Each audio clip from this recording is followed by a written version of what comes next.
அனைவருக்கும் வணக்கம். பூவுலகை படைத்தவர், பூவுலகின் உயிர்களை படைத்தவர் இறைவன். ஈழத்தில் அந்த இறைவனை, இறை வழிபாட்டு தலங்களை கூட காத்தவர்கள் மாவீரர்.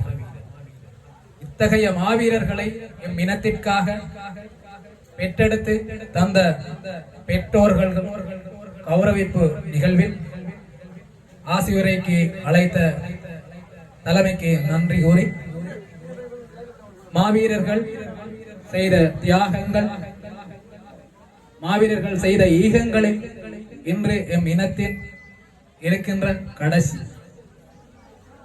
இக்காலத்தில் இருக்கின்ற இளைஞர்கள் நாங்கள் இருக்கின்ற சுதந்திரத்தினை, நாங்கள் தற்போது நடக்கின்ற பாதைகளை நாங்கள் சுதந்திரமாக நினைக்கின்றோம்.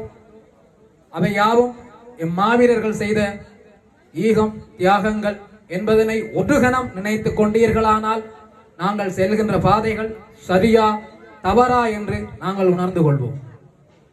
அப்படிப்பட்ட ஈகம் நிறைந்த இந்த ஈழ திருநாட்டிலே நாங்கள் வாழ்ந்து கொண்டிருக்கின்றோம்.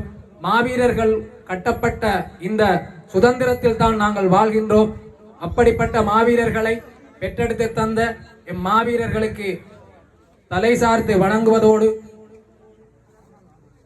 இந்த மாவீரர்களின் ஆத்மா சாந்தி அடைந்து இந்த மாவீரர்கள் மறுபடியும் எங்கள் இனத்துக்குள்ளே, எங்களுக்குள்ளே பிறக்க வேண்டும்.